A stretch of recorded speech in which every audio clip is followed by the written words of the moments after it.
Hi guys, welcome to today's video. And in today's video, I'm going to talk about the different pressures that CISOs come under, especially during projects. And well, let me break this down. You'll be involved in a lot of cybersecurity projects for sure. You will also be involved in projects with other teams that want to involve you just because they want some clearance from the cybersecurity team, just because they want to say that cybersecurity team was involved and they're okay with this, which is great to be honest, which is really great. Now remember this, that when it's your internal projects, when it's a cybersecurity project, you are responsible and accountable for the way you design and implement it, and you are responsible for all the security practices for that project. When it comes to projects initiated by the other teams, other departments, and they involve you, hopefully, from the start, to make sure that security is being heard and security practices are embedded in the project, the implementation of the project. Remember this one thing, that you will be under tremendous pressure to deliver, and whatever is put on your plate, you will be asked to deal with it quickly. You will be under pressure because it's a product that's go to market. Like, you want to go to market quicker. You want to bring this service up quicker. You want to implement this because your competition is already doing this and you are not, and you'll be under tremendous pressure to make sure that you give your green light to the project just because we want to start making money of it. But remember that many a times that is the downfall as well, when you rush things, rush projects, rush products in the market, because yes, you are making money, but down the line you are also introducing an insecure product because you did not do your due diligence, cybersecurity or security due diligence. You will probably spend more time and effort and money trying to fix those things that you did not do, and I call it cybersecurity debt.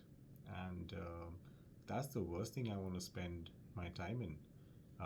My time, my resources, my team. I don't want them to be sitting and um, let me use a term with vulnerability management. Use the vulnerability management, that is patching. Yes, there will be things to patch. There will be vulnerabilities. There will be things that you need to do, like a technical debt. But if you could avoid it from the start, isn't that a better thing? I mean, to me, it truly is, because then whatever you are quote unquote patching would be something with a low impact, and you could do it at your own pace rather than having critical stuff put on your lap and you have to deal with it. But anyways, so coming back to the projects, you will be under tremendous pressure to make sure you give your approval as soon as possible. Remember that yes, you could balance your approach in terms of, yes, I would want these certain things to be done, and then I give my approval.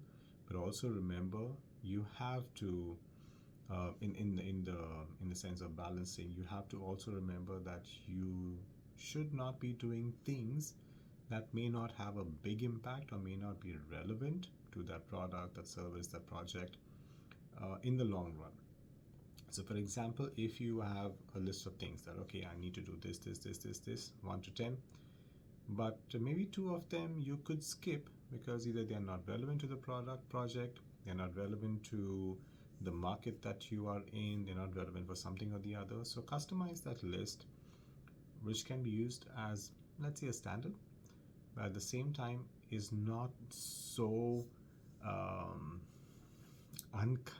for the other teams, uncomfortable to deal with and get through, that you don't get a security approval. So have a balanced list, that like a baseline, like I need these things to be done, and these things are not difficult to achieve.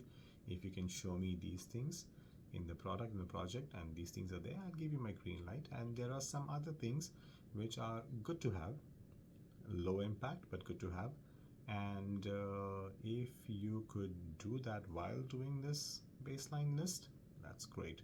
But the minimum is something that should be balanced between being able to achieve and also having a medium to high impact on the project in terms of security. So make sure you don't fall under pressure, but learn to balance that pressure and making sure that your security requirements and the requirements of the business and the project is balanced, such that you don't compromise on security, but at the same time you're able to keep the project moving in the right direction and helping and enabling the business rather than crippling or disabling it. So that was my 2 cents for today. When you're doing projects, make sure you do it right, make sure you do it securely from the start, and have a balanced list. That's all I would say. All right, until the next video, take care.